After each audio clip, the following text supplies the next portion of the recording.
আর কিছু সাপ আছে, আপনি জানেন কি না, সারা পৃথিবীতে যত ধরনের সাপ আছে 80% সাপ যাদের বিষ নাই, মানুষকে কামড়াইলে এই মানুষের শারীরিক কোনো ক্ষতি হয় না। সাপের একটা নেচার আছে, কিন্তু আপনি যতক্ষণ পর্যন্ত তারে খোঁচাখুচি না করবেন ততক্ষণ পর্যন্ত কিন্তু কামড়ায় না। খেয়াল করে দেখেন, ধরেন আপনার পাশ দিয়ে চলে যাচ্ছে, আপনাকে প্রথমে কিন্তু ছবল মারে না, এটা সাপের একটা বৈশিষ্ট্য।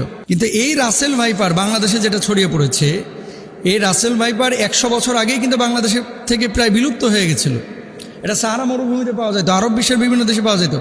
বাংলাদেশে কিভাবে আসলো এই সাপটা? যেহেতু রাসেল ভাইপার মানুষের জন্য ক্ষতিকর, এবং আজকে দেখলাম পত্রিকায় ফরিদপুরের একজন লিডার তিনি ঘোষণা করেছেন যে রাসেল ভাইপার একটারে যে মারতে পারবে তার আমি 50,000 টাকা পুরস্কার দেব। এবার আসেন, সারা বাংলাদেশে প্রায় 70% জেলায় রাসেল ভাইপার ঢুকে গেছে। যে মোহতারাম, সারা দেশে রাসেল ভাইপার এই সাপের উপদ্রব বেড়ে গেছে। এই সাপের দংশন থেকে বাঁচার জন্য কোনো আমল আছে কিনা এবং এই সাপ সরাসরি হত্যা করা যাবে কিনা, ইসলামী শরিয়ায়